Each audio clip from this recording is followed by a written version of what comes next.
بسم الله الرحمن الرحيم. اهلا بكم النهارده في فيديو جديد. ان شاء الله هنعمل مع بعض النهارده حاجه سهله جدا وبسيطه وجميله، وهي الجبنه الكريمي او الجبنه القابله للدهن اللي هي جبنه الكوبايات. هتبقى ان شاء الله معاكم حاجه حلوه جدا. عندنا المقادير بتاعتنا كيلو لبن حليب سخن قوي، يدوب داخل على غليان.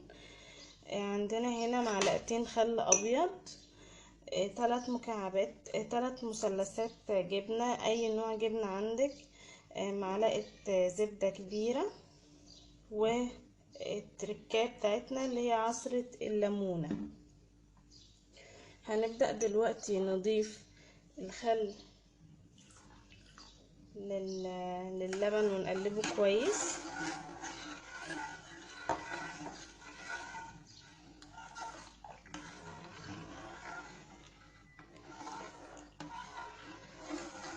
ودلوقتي هنضيف الليمونة، نسيبه لحد ما يبدأ يجبن. عندنا هنعصر حوالي ربع معلقة. على فكرة دي اللي هتحافظ لك على الجبنة وتخليها كويسة جدا معاكي.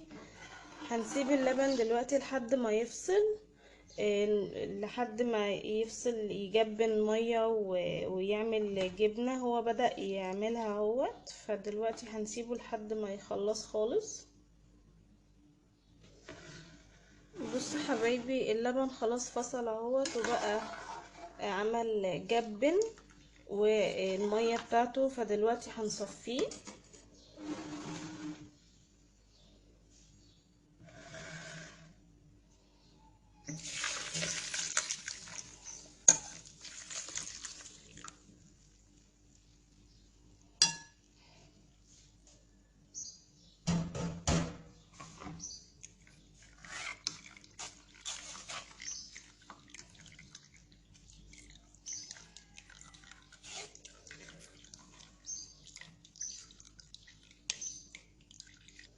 احنا خلاص كده صفينا اللبن بتاعنا اهوت.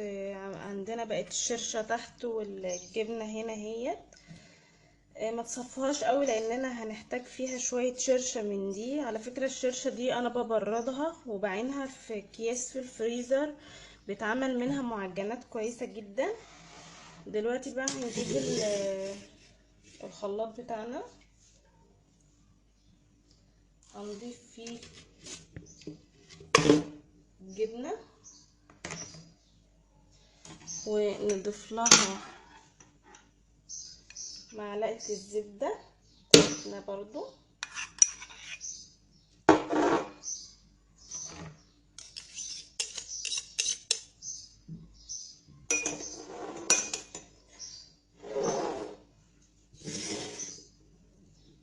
وهنحط 3 مثلثات الجبنة اللي عندنا.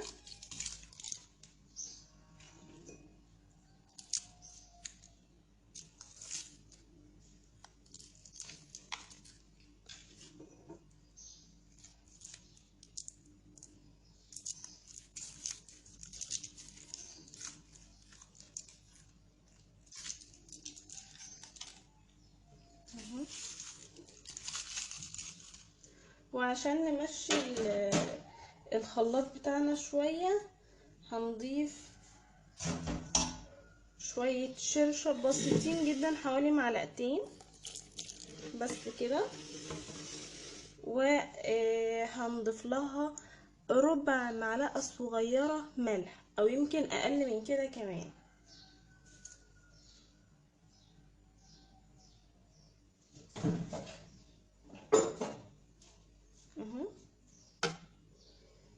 انا هضيف شوية دول بس، وهنضربها دلوقتي في الخلاط ونشوف بعد كده هيبقى شكلها عامل ازاي. ده شكل الجبنة يا حبايبي بعد ما اتضرب معانا. شوفوا بقت عاملة ازاي، شكلها حلو جدا وقوامها جميل وطعمها حلو. دلوقتي بقى هنعبيها.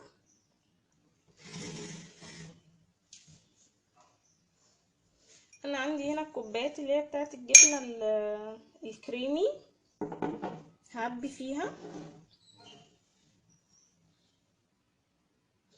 دي يا حبايبي الجبنه بعد ما خلصناها عملت معايا الكوبايه دي اهي من غير اي فراغات خالص. والشويه دول وبجد طعمها حلو جدا، جربوها هتعجبكم. ويا ريت لايك وشير للفيديو، ما تنسوناش في السبسكرايب عشان يوصل لكم كل جديد، واشوفكم في فيديو جديد ان شاء الله.